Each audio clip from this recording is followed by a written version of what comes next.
So for this project, I really focused on my exigence and my audience and basically tried to combine these two pieces together to create good genres and good sources of information. So my exigence was kind of the purpose of my argument and what I would say was my point that I was trying to make, and it was that I just wanted to inform people and allow people to understand what is going on in the community. I wanted people to have a discussion of what is happening in their state and what is happening in healthcare and what is the future of healthcare. And I really wanted to focus this discussion and this exigence on these two groups of healthcare workers, which I think have made a big impact on the decisions being made by state governments. And I explained it more in my last video when it came to my rhetorical rationale, but in this video I'm just kind of gonna go slightly over it again, and it was that nurses make up a big portion of supporters when it comes to this bill because there are benefits that directly correlate with this bill and the nursing community. There will just be positives that will come out of the nurses having the ability to work autonomously for the nursing community, and they feel like they will be able to care for more people and have the ability to help people, especially in rural communities that don't have physicians there looking out for them and helping them. And then the opposing side would really be doctors, mainly because doctors just feel that nurses do not have the full capacity of information to work independently. It's just something that has been discussed in the doctor community, in the physician community, that physicians just have so much more knowledge and when it comes to experience with different special situations, and that's why I would say that these two groups are divided. I said in my last video, and I'm gonna say it again, that in these two communities of supporters and opposers, there is definitely a transition between the two groups. A doctor can be a supporter and a nurse can be an opposer, and anybody on the street can support or oppose the audience based off of what they see on the news and what they see in the media, etc.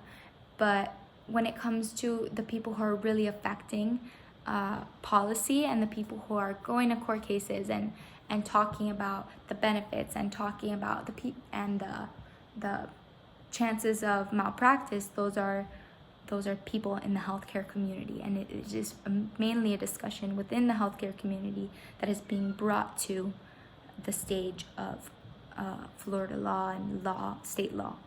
So that was mainly my audience, because I do feel like that these two groups of the healthcare community have a big influence on this conversation, and that's why I chose this audience.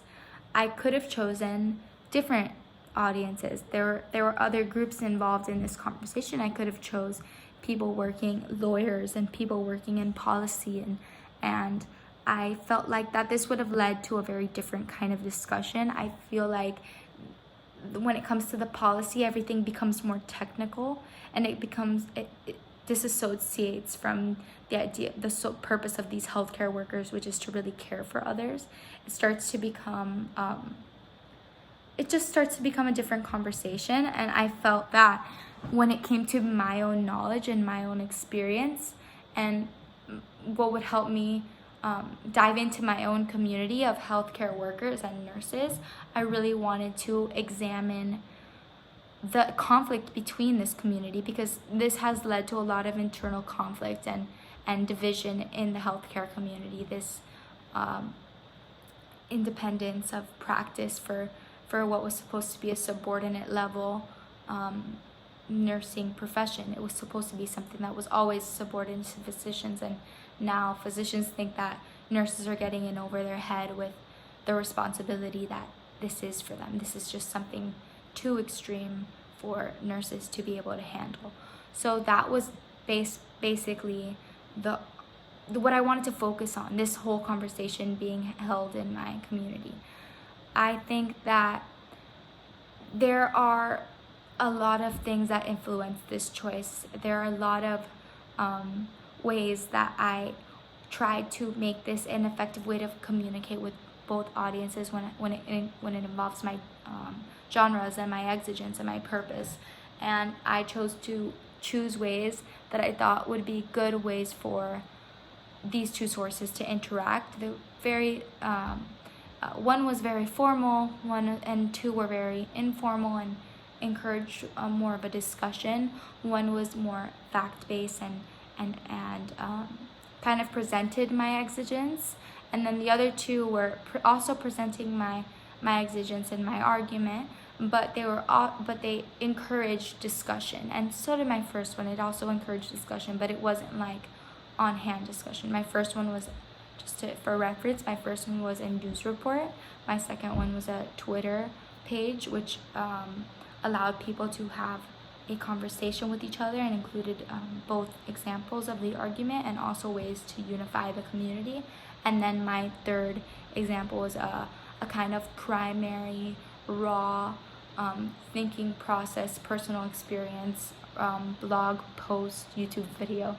It was just a way to express myself and express my opinions about the community, which made it very different from the other two because it was very personal, and it really described my own experience and my own knowledge and my own experience when it comes to this subject. So that was I wanted people to respond to that, and I wanted doctors to tell me what I was saying wrong, and I wanted nurses to tell me what was wrong or right about what I was saying. I wanted to just be involved in the community of healthcare workers and put myself out there as somebody who is trying to just understand a little bit about what's going on in the community. Overall, I learned a lot in this project. I thought that it was a really interesting thing to work through. I went a little bit over this writer's log because I just got very passionate about this subject, and I was very passionate when I did each project that I did in each genre that I created. And I'm just really excited that I get to share a piece of what I've been researching for a long time into the world and into the community. And I'm so glad that I got to be an active participant and now feel like I have something that I can talk to a doctor or a nurse or even a policy worker about and really have an interesting viewpoint to share. And that's it. Bye guys.